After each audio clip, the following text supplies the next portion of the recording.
Hello student, आज हम लोग क्लास 11 के अगले चैप्टर के बारे में बात करेंगे क्योंकि हमारा जो सिलेबस है वो सिलेबस थोड़ा रिड्यूस हो गया है। तो उसको देखते हुए हम अपना एक नया चैप्टर शुरू करते हैं क्योंकि अभी तक जो चैप्टर हमारा बायोलॉजिकल क्लासिफिकेशन चल रहा था उस चैप्टर में कुछ चीज़ें थी जो कि हमारे लिए भाई आगे तो इम्पॉर्टेंट है। क्लासिफिकेशन सबसे ज़्यादा ज़रूरी क्योंकि बिना क्लासिफिकेशन हम ये नहीं बता सकते, किसी भी एनिमल के बारे में हम कोई जानकारी नहीं बता सकते जब तक कि क्लासिफिकेशन नहीं करेंगे। ओके, बिना क्लासिफिकेशन हम ये नहीं बता सकते वो कहाँ से बिलोंग करता है, क्या उसमें जनरल कैरेक्टर क्या हो सकते हैं, क्या नहीं हो सकते हैं। तो अगर इन सब को जानना है तो क्लासिफिकेशन ज़रूर पढ़ना पड़ेगा। लेकिन कुछ सिलेबस के रिड्यूस होने की वजह से हम क्या कर रहे हैं, एक नया चैप्टर शुरू करते हैं जो कि आपके इंटर के 11th क्लास के सिलेबस में है। उस चैप्टर को शुरू करते हैं। उस चैप्टर में हमारा अगला चैप्टर है प्लांट किंगडम। ओके, जो किंगडम प्लांटी हम इसके बारे में देखेंगे। इसमें जो कुछ भी जनरल कैरेक्टर है उसको हम देखेंगे पहले, यानी अगर वो किंगडम प्लांटी से बिलोंग करता है तो उसमें कौन से उसके जनरल कैरेक्टर होंगे, यानी उसका जो जनरल कैरेक्टर है वह क्या है। ओके, जैसे कि हम जब पढ़ा रहे थे बायोलॉजिकल क्लासिफिकेशन तो उसमें जब हम 5 किंगडम क्लासिफिकेशन पढ़ाए थे तो उसमें एक चार्ट बनवाए थे। उस चार्ट के वजह से हमें इतनी आसानी हो गई थी कि हम ये आसानी जान सकते थे उसके जो कुछ जनरल कैरेक्टर थे जिनकी वजह से हम ये जान सकते थे कि उसमें ये सारे कैरेक्टर उस किंगडम से और इस किंगडम में जो रिलेशन है उन दोनों में ये सारे कैरेक्टर सेम हैं। ठीक, उस तरीके से हम क्या करते हैं, यहाँ किंगडम प्लांटी जो है उस किंगडम प्लांटी में कुछ ऐसे कैरेक्टर हैं जो कि कुछ हर जगह बिलोंग करते हैं, सेम जैसे हैं, इसलिए हम उनको थोड़ा देख लेते हैं। 3 पॉइंट बोर्ड पे लिखे गए हैं। पहला पॉइंट क्या है, plant are autotrophic due to presence of chlorophyll. सबसे पहला पॉइंट इसमें ये है कि जो प्लांट होगा वो ऑटोट्रॉफिक होगा। ऑटोट्रॉफिक का मतलब क्या होगा, ऑटोट्रॉफिक मतलब हमने आपको बताया था पहले भी और कई बार बता भी चुका हूँ कि ऑटोट्रॉफिक मतलब ऐसे जीव जो अपना भोजन स्वयं बनाते हैं उन्हें ही क्या कहते हैं, हम ऑटोट्रॉफिक कहते हैं। ओके, तो प्लांट और ऑटोट्रॉफिक यानी जितने भी प्लांट होंगे इस किंगडम में वो सब क्या होंगे, ऑटोट्रॉफ होंगे। हम प्लांट क्यों कह सकते हैं, क्योंकि ये जो किंगडम है प्लांटी किंगडम है इसमें जितने भी ऑर्गेनिज्म आएंगे वे सारे ऑर्गेनिज्म क्या होंगे, प्लांट होंगे हमारे। ठीक, वो चाहे जैसे भी हो, दिखने में चाहे जैसे हों, लेकिन उनमें कुछ कैरेक्टर प्लांट के जैसे पाए गए इसलिए उनको किस में रखा गया है, किंगडम प्लांटी में रखा गया। ओके, तो सबसे जनरल कैरेक्टर में क्या है कि वो ऑटोट्रॉफिक होगा। क्यों ऑटोट्रॉफिक होगा, क्योंकि उसमें क्लोरोफिल प्रेजेंट होगा। क्लोरोफिल एक नया शब्द है। क्लोरोफिल क्या है, पत्तियों में एक हरे रंग का पिगमेंट पाया जाता है। क्लास 9-10 में आपने पढ़ा होगा क्लोरोफिल फोटोसिंथेसिस में बहुत ज़्यादा महत्वपूर्ण भूमिका निभाता है। ओके, तो जो क्लोरोफिल होता है, बिना क्लोरोफिल के कोई भी ऑर्गेनिज्म ऑटोट्रॉफ नहीं होगा। स्वकोषी तभी होगा वो जब उसके अंदर क्लोरोफिल प्रेजेंट होगा, क्योंकि क्लोरोफिल की वजह से ही क्या होता है, जो हमारा सनलाइट होता है वो एब्जॉर्ब होता है और तब प्लांट हमारे क्या कर सकते हैं, फूड का फॉर्मेशन करते हैं। नहीं तो क्या करेंगे, फूड का फॉर्मेशन नहीं कर पाएंगे। ओके, तो पहला पॉइंट कंफर्म हुआ। दूसरा पॉइंट क्या है, plant cell typically have cellulosic cell wall, big vacuole and plastic it is. यानी जो प्लांट का जो सेल होगा, प्लांट की जो कोशिका होगी उसमें क्या होगा, सेल्यूलोजिक सेल वॉल होगा, यानी उसमें सेल वॉल जरूर होगी। बात चल रही थी जब हमने क्लासिफिकेशन पढ़ाया था उसमें बताया था 5 किंगडम क्लासिफिकेशन, यानी प्लांटी किंगडम में जो भी जीव आएंगे उनमें क्या होगा, सेल वॉल होगी। ठीक, तो इसमें क्या है, सेल वॉल प्रेजेंट होगी। उसके साथ साथ कुछ और ऐसे सेल ऑर्गेनेल्स हैं जो कि उसमें प्रेजेंट होंगे जिसमें क्या है, बिग वैक्यूल, यानी जो वैक्यूल होगा, जो उसमें रिक्त स्थान होगा वो सबसे अधिक पाया जाएगा, बड़ा वैक्यूल होगा। ओके, तीसरी चीज प्लास्टिड होगी। उसमें प्लास्टिड का मतलब कुछ ऐसे पिगमेंट होंगे जो कि उसको अलग अलग रंग प्रदान कराने में मदद करेंगे। जैसे कि आप देखते हो, कभी कभी आप देखते हो ऐसे मैंगो ले लेते हैं। ठीक, मैंगो क्या होता है, पीला हो जाता है, तो किसी ना किसी प्लास्टिड की वजह से मैंगो पीला हुआ है। इस प्लास्टिड का नाम है जेंथोफिल। ओके, वैसे ल्यूकोप्लास्ट हो गया हमारा, क्लोरोप्लास्ट हो गया, उसके साथ साथ क्रोमोप्लास्ट हो गया। क्रोमोप्लास्ट क्या होता है, ये तीनों प्लास्टिड ही हैं। ठीक, इन सब के बारे में अगर आपके सिलेबस में होगा तो हम जाहिर सी बात है भाई पूर्ण रूप से अध्ययन करेंगे। अगर सिलेबस में ही नहीं होगा तो फिर देखा जाएगा नहीं, अगर सिलेबस में होगा तो हम प्लास्टिड के बारे में आगे अगले चैप्टरों में अपने अध्ययन करेंगे। जहाँ एक चैप्टर है द सेल नाम से जो भी चैप्टर है उसमें हम प्लास्टिड के बारे में पूर्ण रूप से अध्ययन करेंगे। वहाँ पे ल्यूकोप्लास्ट, क्रोमोप्लास्ट, क्लोरोप्लास्ट, इन तीनों प्लास्टिड के बारे में अध्ययन करेंगे। ओके, ये क्या करते हैं, सीधी सी बात यहाँ पे ये जानना है कि प्लास्टिड उसमें उपस्थित होता है जो कि उनको अलग अलग तरीके के कलर प्रदान करा। जैसे आप कभी देखिए पोटैटो क्या होती है, अंदर से सफ़ेद होती है। सफ़ेद क्यों होती है, क्योंकि प्लास्टिड की वजह से होती है। ओके ठीक, अब हमारा जो तीसरा पॉइंट है वो क्या है, reproduction take place vegetatively, asexually and sexually. यानी उसमें रिप्रोडक्शन जो होगा वेजिटेटिवली होगा, एसेक्सुअल होगा, सेक्सुअल, यानी 3 तरीके के रिप्रोडक्शन प्लांट कर सकते हैं। वेजिटेटिव का मतलब होता क्या है भाई, हमने आपको जब रिप्रोडक्शन पढ़ाया क्या था, हम क्लास 12th में पढ़ेंगे। ओके, उसमें वेजिटेटिव रिप्रोडक्शन एक तरीके का ऐसा रिप्रोडक्शन होता है, जैसे कि आप देखो कभी कभार होता क्या है कि हम रोज़ लेते हैं, उसकी टहनी को काट के कहीं लगा देते हैं, तो उससे क्या होता है, एक नया प्लांट ग्रो कर जाता है। यानी उसके वनस्पति तरीके से जब कोई रिप्रोडक्शन होता है, this is called vegetatively. Okay, asexually ऐसा रिप्रोडक्शन जिसमें केवल एक जीव भाग लेता है रिप्रोडक्शन करने में, उसे कहते हैं एसेक्सुअल रिप्रोडक्शन। सेक्सुअल मतलब कि ऐसा रिप्रोडक्शन जिसमें मेल और फीमेल दोनों पार्टिसिपेट करें रिप्रोडक्शन में, this is called sexual reproduction. Okay, तो ये क्या है, इस प्लांट किंगडम प्लांटी के कुछ जनरल कैरेक्टर हैं। यानी अगर वो प्लांट है, अगर वो किंगडम प्लांटी से अपने आप को बिलोंग कराएगा, तो सीधी सी बात यह है कि उसमें क्लोरोफिल होगा, पहला पॉइंट। दूसरी पॉइंट, उसमें सेल वॉल होगी, बिग वैक्यूल होगा, प्लास्टिड होगी, दूसरा पॉइंट हो गया। तीसरी पॉइंट है कि अगर वो रिप्रोडक्शन करेगा तो रिप्रोडक्शन उसमें 3 टाइप के हो सकते हैं, वेजिटेटिवली, एसेक्सुअली, सेक्सुअली। ठीक, अगर ये तीनों पॉइंट आप नोट करना चाहें तो नोट कर लीजिए।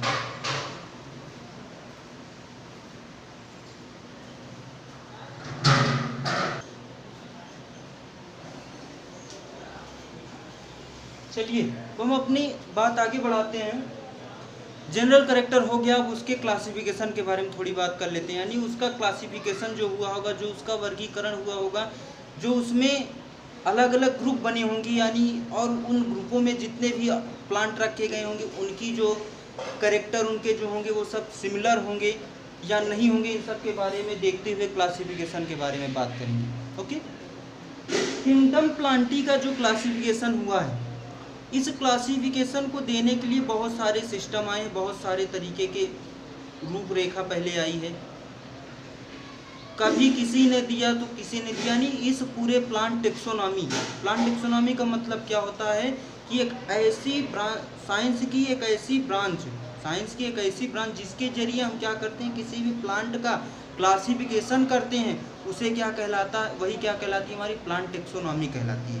ओके, तो इस प्लांट टेक्सोनॉमी के अंतर्गत जब क्लासिफिकेशन की बात आई कि भाई इतने सारे प्लांट हैं और उन सब का अध्ययन कैसे किया जाए, तो ये थोड़ी कठिनाई होने लगी। तो क्या हुआ कि कुछ ऐसे साइंटिस्ट थे जो कि क्या थे कि प्लांट टेक्सोनॉमी के बारे में ज़्यादा अध्ययन करते थे, उन पे देखते थे। तो क्लासिफिकेशन की बात जब आई तो बहुत सारे साइंटिस्ट आपस में मिले और बहुत तरीके के अपने अपने मत देने लगे, यानी कि इस तरीके से क्लासिफिकेशन किया जाए या इस तरीके से किया जाए। जैसे कि हम उनमें कुछ नाम ले लेते, जैसे आइचर हुए, ठीक, उसके बाद इंडचर, इंगलर, टिप्पो, वेसी, स्मिथ, बेंथम, हुकर, इतने सारे बहुत सारे और कई अन्य साइंटिस्ट भी आए उसमें। ठीक, तो हम जिनका कुछ हैं जिनका नाम लिए, तो ये सारे साइंटिस्ट मिलके क्या करने लगे, क्लासिफिकेशन की बात करने लगे और सोचे कि अब क्लासिफिकेशन देना चाहिए, क्योंकि अभी तक तो ये था कि हम नहीं जान रहे थे कि किंगडम प्लांटी क्या है। लेकिन जब किंगडम प्लांटी आ गया तो उसके बाद फिर भाई अब आगे प्लांटी को भी तो डिवाइड करना होगा। तो ये सब सोचते हुए सबसे पहले आए लीनियस आए और उन्होंने अपना एक सिस्टम दिया, जिस सिस्टम का नाम है Linnaeus system. First system kingdom Plantae में सबसे पहला जो सिस्टम आया वो किसका आया, लीनियस का। कब आया, सन 1758 ईस्वी में, यानी 1758 ईयर में आया। Linear system. उसके बाद फ्लॉप हो गया, चला नहीं, ठीक ठाक नहीं रहा, तो APD कैंडोल सिस्टम आया, इनका भी नहीं चला। तो इंडचर सिस्टम आया, उनका भी नहीं चला। इंगलर सिस्टम आया, उनका भी नहीं चला। बेंथम और हुकर आए, उसके बाद ओसवाल्ड टिप्पो आए। ठीक, तो आज के ज़माने में जिनका क्लासिफिकेशन चल रहा है वो है बेंथम और हुकर और ओसवाल्ड टिप्पो। इन दोनों का क्लासिफिकेशन हम पढ़ते हैं, पढ़ेंगे इन सब का भी क्लासिफिकेशन। लेकिन जो मेन क्लासिफिकेशन जो आज के ज़माने में जो चल रहा है भाई, अब ये नहीं है कि लीनियस के बारे में हम नहीं जानेंगे, ये नहीं कह सकते हम, नहीं, पढ़ना इनको भी है, लेकिन हम अपने हायर क्लासों में इन सब के सिस्टम को पढ़ेंगे। लेकिन आज जो हम पढ़ेंगे वो बेंथम, हुकर और ओसवाल्ड टिप्पो का क्लासिफिकेशन पढ़ेंगे। ठीक, लेकिन क्लास 11th में जो हम पढ़ेंगे वो किसका पढ़ेंगे? ओसवाल्ड टिप्पो का क्लासिफिकेशन। ओके, ओसवाल्ड टिप्पो ने क्या किया, पूरे इस किंगडम प्लांटी को 2 भागों में बांट दिया।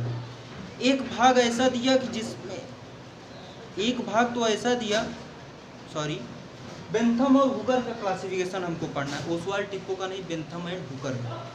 इन्होंने क्या किया, पूरे किंगडम को 2 सब किंगडम में, 2 उप जगत में बांट दिया। एक का नाम रखा क्रिप्टोगेमिया, दूसरे का नाम जो रखा वो रखा फेनरोगेम। Cryptogams, phanerogams. ठीक, यानी जो बेंथम और हुकर आई, इन्होंने क्या किया, इस पूरे किंगडम को 2 सब किंगडम में विभाजित किए। एक का नाम रखे क्रिप्टोगेम्स, दूसरे का नाम रखे फेनरोगेम्स। ओके, लेकिन अब इसमें क्या हुआ कि क्रिप्टोगेम्स किन्हें कहा जाए, फेनरोगेम्स किन्हें कहा जाए? तो उसमें जो क्रिप्टोगेम्स थे वो ऐसे प्लांट थे जिनमें सीड नहीं थी, नॉन सीडेड प्लांट, उन्हें क्या कहे, क्रिप्टोगेम्स कहे। लेकिन जिनमें सीड थी उन्हें क्या कहे, फेनरोगेम्स कहे। उन्हें क्या कहे, फेनरोगेम्स। ओके, इतनी बात समझ में आई? चलिए, अगर नोट करना चाहें कौन कौन से क्लासिफिकेशन है उनका नाम नोट कर सकते हैं आप वीडियो को पॉज करके।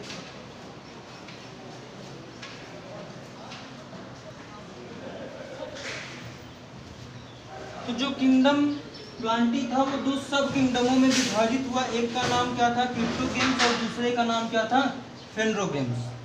ठीक,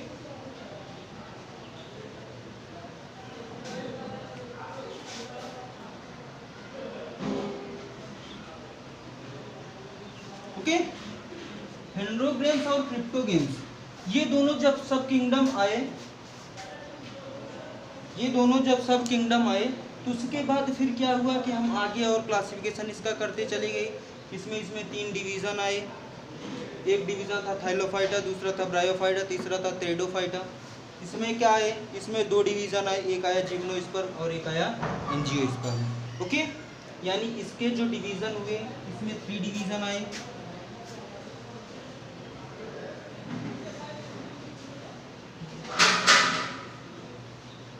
पहले का नाम था हेलोफाइटा, दूसरे का नाम था ब्रायोफाइटा और तीसरे का नाम था टेरिडोफाइटा। लेकिन वहीं फेनरोगेम्स में देखें, इसमें कितने डिवाइड हुए, 2 में, 2 डिवीजन। पहला क्या था, एंजियोस्पर्म, दूसरा क्या था, जिम्नोस्पर्म।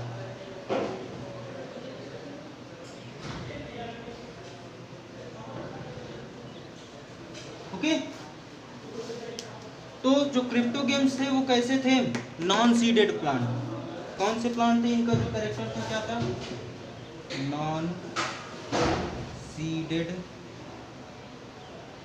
प्लांट। यानी जितने भी प्लांट थे क्रिप्टोगेम्स वो कैसे थे, नॉन सीडेड, उनमें बीज नहीं थी, लेकिन इनमें सीडेड प्लांट। और यहाँ पे जितने भी प्लांट थे फेनरोगेम्स में कैसे थे, सीडेड प्लांट थे, यानी सबके पास अपना बीज था। ओके, कि उनमें क्या होते थे, उन सब में बीज हुआ करते थे, जिन बीज को बो करके हम फिर से नया प्लांट ग्रो कर सकते हैं। लेकिन इनके साथ क्या था, इनमें जो सीड थी वो सीड एब्सेंट थी। ओके, चलिए हम थोड़ा इसको थोड़ा इजी वे में देखते हैं। इस पूरे चार्ट को हम थोड़ा इजी वे में समझने का प्रयास करेंगे। हम इन सब किंगडमों को हटा करके, बल्कि हम वैसे इन सभी डिवीज़न के बारे में थोड़ा बात कर लेंगे।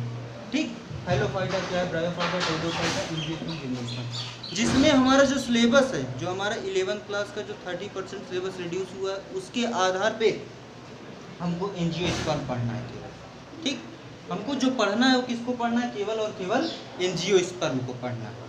बाकी जिम्नोस्पर्म, हेलोफाइटा, ब्रायोफाइटा, टेरिडोफाइटा, इन सब को छोड़ देना है, नहीं पढ़ना है। ओके, तब हम बात किस पे करेंगे, किंगडम प्लांटी में हेलोफाइटा कैसे होते हैं, ब्रायोफाइटा, टेरिडोफाइटा, एंजियोस्पर्म, जिम्नोस्पर्म, उसके साथ इसके कुछ और 2 पार्ट हैं, उनके बारे में डिस्कस करेंगे। ओके, तो अगर लिखना चाहें लिख लीजिए।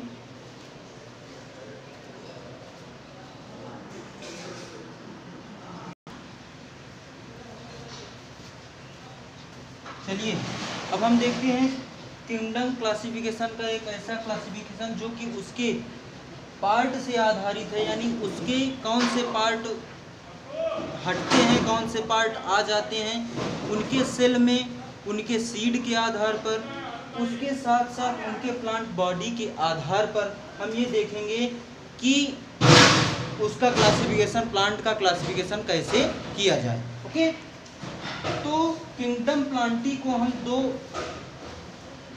ऐसे भागों में बांटते हैं, जिसमें से हमारा एक भाग तो ये कहता है कि do not have differentiated plant body, यानी उनकी जो प्लांट की जो बॉडी है, जो प्लांट का जो पूरा स्ट्रक्चर, जो पूरी उनकी शरीर है, वो शरीर जो है अलग अलग भागों में विभाजित है या नहीं है, यानी अलग अलग रूप में, अलग अलग पार्ट में वो विभाजित है या नहीं है।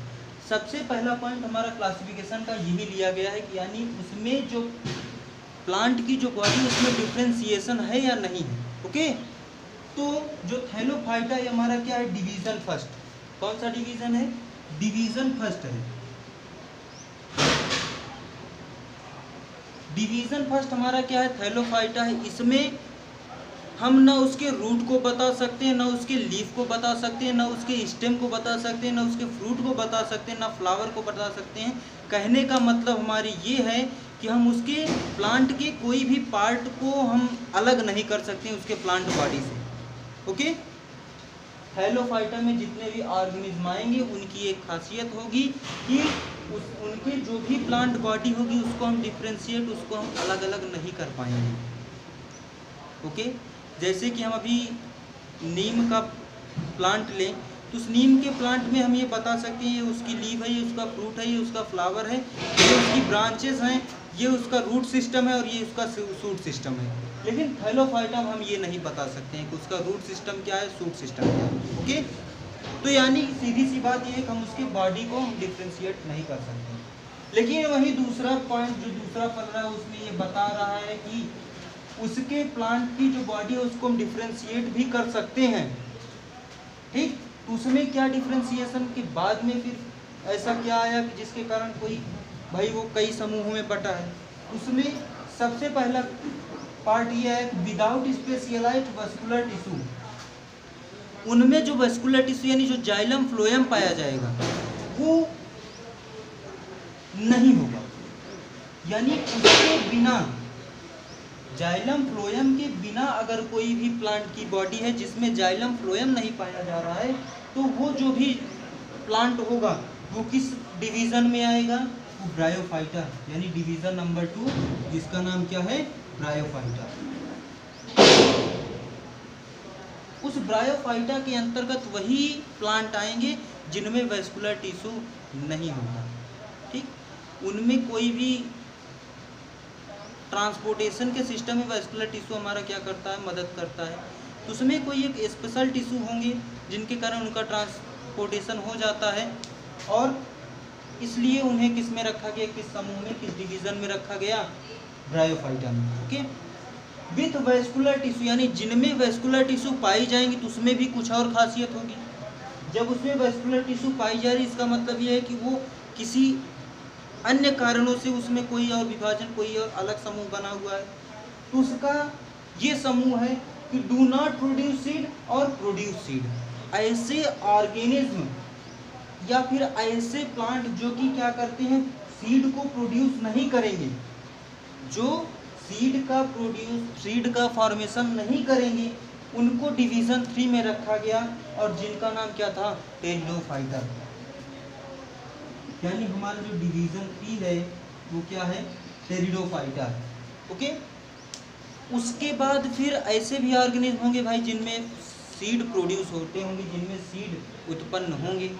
तो जिनमें सीड प्रोड्यूस होंगे उनमें भी कुछ कंडीशन आएगी उनमें भी, कि भाई कि जैसे कि इसमें जो कंडीशन है वो क्या है कि ऐसे प्लांट जिनमें जो सीड होगी वो फ्रूट के इनसाइड होगी, और ऐसे प्लांट जिनमें सीड जो होगा वो फ्रूट के इनसाइड नहीं होगा। कुछ ऐसे भी प्लांट आए जिनमें की जो फ्रूट का जो सीड थी वो सीड ढकी हुई थी, और एक में ऐसे प्लांट भी हैं जिनमें जो सीड थी वो ढकी हुई नहीं है। तो जिनमें सीड ढकी हुई नहीं है उनको क्या किए, एक और अलग डिवीज़न बना, डिवीज़न 4, जिसका नाम क्या था, जिम्नोस्पर्म था। ओके, और उसी में जिनमें सीड फ्रूट के अंदर थी, यानी फल के अंदर जिनमें सीड थी, उसको एक अगला डिवीज़न मान लिए जिसका नाम क्या था, एंजियोस्पर्म, जो कि क्या हमारा डिवीज़न 5। ओके, तो कुल मिला के जो हमारे डिवीज़न होते हैं पूरे प्लांट किंगडम में, जितने भी डिवीज़न होते हैं वो कितने होते हैं, डिवीज़न 5 डिवीज़न होते हैं। कितने डिवीज़न होते हैं, 5 डिवीज़न। अब हमें बात किसकी करनी है, बात एंजियोस्पर्म की करनी है, क्योंकि हमारा जो सिलेबस है वो ये कहता है कि हमको केवल एंजियोस्पर्म का जनरल कैरेक्टर पढ़ना है, क्लासिफिकेशन पढ़ना है, जो कुछ भी पढ़ना है केवल एंजियोस्पर्म का पढ़ना है। एंजियोस्पर्म का मतलब क्या होता है, ऐसे प्लांट जिनमें पुष्प लगते हैं उन्हीं को क्या कहा जाता है, एंजियोस्पर्म कहा जाता है। जिन पौधों में फूल लगते हैं वही क्या होते हैं, एंजियोस्पर्म होते हैं। जिनमें फूल नहीं लगते हैं वो एंजियोस्पर्म नहीं होते हैं। ओके, एंजियोस्पर्म आपका जैसे नीम हो गया, नीम एंजियोस्पर्म है, लोटस हो गया, उसके साथ रोज़ हो गया। ऐसे बहुत से प्लांट हैं जिन सब में फूल लगते हैं, जिन सब में फ्लावर लगते हैं, वो सब एंजियोस्पर्म के अंतर्गत आते हैं। एंजियोस्पर्म साइंटिफिक नेम है, एंजियोस्पर्म कैसा नेम है, साइंटिफिक नेम है। ओके, जो फ्लावरिंग प्लांट हम जिनको कह सकते हैं अपने भाई, अब यहाँ पे हम अपने इंडिया में फ्लावरिंग प्लांट उनको कर रहे हैं, तो कहीं अन्य देश में गए तो वहाँ पे कुछ अन्य नाम से जाना गया वो, तो इसलिए हम क्या किए, एक साइंटिफिक नेम रख दिए उसका, जिसका नाम है एंजियोस्पर्म। हम कहीं भी जाएं, किसी भी देश में जाएं, अगर एंजियोस्पर्म की कह देंगे तो इसका मतलब यही है कि वो कैसा प्लांट है, फ्लावरिंग प्लांट है। वो प्लांट क्या देता है, फूल उसमें लगते हैं। ओके, तो ये पूरा क्या था, हमारा क्लासिफिकेशन था, किसके आधार पे, उसके बॉडी स्ट्रक्चर के आधार पर, यानी उसकी शारीरिक संरचना के आधार पे ये पूरा क्लासिफिकेशन किंगडम प्लांटी का, यानी जितने भी प्लांट हैं उन सब का क्लासिफिकेशन है। ओके, हमें बात करनी है एंजियोस्पर्म की। अब आगे हम देखेंगे एंजियोस्पर्म के बारे में, पहले इसको नोट कर लीजिए।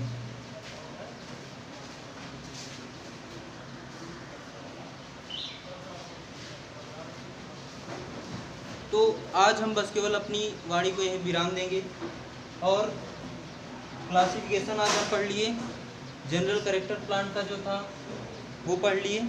ठीक, कल हम एक नया वीडियो आपके सिलेबस का लेके आएंगे। ये अभी तक जो कुछ भी पढ़े हम क्लासिफिकेशन, जनरल कैरेक्टर, सबसे पहले हम ये तो जान लें कि प्लांट होता क्या है, जनरल कैरेक्टर इसके क्या होते हैं, बिना इसके हम एंजियोस्पर्म कैसे पढ़ेंगे भाई। उसके बाद फिर क्लासिफिकेशन क्यों पढ़ाया गया, क्योंकि हम ये जान लें कि इसके पहले भी कई ऐसे डिवीज़न हैं जो कि थे, लेकिन अभी हमारे सिलेबस में नहीं है, इसलिए हम केवल एंजियोस्पर्म पढ़ रहे हैं। ओके, इसलिए पूरा भी जो भी आज का वीडियो बना ये केवल इंट्रोडक्टरी पार्ट था, यानी इंट्रो था केवल इस चैप्टर का। ओके, कल हम बात करेंगे एंजियोस्पर्म के बारे में। एंजियोस्पर्म में बताएंगे उसके जनरल कैरेक्टर, उसके आगे का जो भी क्लासिफिकेशन अभी आपने नीचे यहाँ देखा था कि आगे अभी उसके कार्टिलिडान के आधार पे क्लासिफिकेशन होना था, लेकिन वो हमारा एंजियोस्पर्म जो डिवीज़न है उस डिवीज़न के आधार पे होगा। तो वहाँ पे जो भी अदर ग्रुप बनेंगे वो हमारे सब डिवीज़न बनेंगे। ओके, एक चीज़ आप ध्यान दे रहे हैं या नहीं, जब हम क्लासिफिकेशन पढ़ा रहे थे तो उसमें एक चीज़ बताया था हमने कि फाइलम और डिवीज़न, दो चीज़ बताई थी। एक चीज़ थी फाइलम, एक चीज़ थी डिवीज़न। याद है आपको? डिवीज़न और फाइलम दोनों अलग अलग चीज़ें थी, ये हमने आपको बताया था। लेकिन जो ग्रुप होता है, group of division and phylum,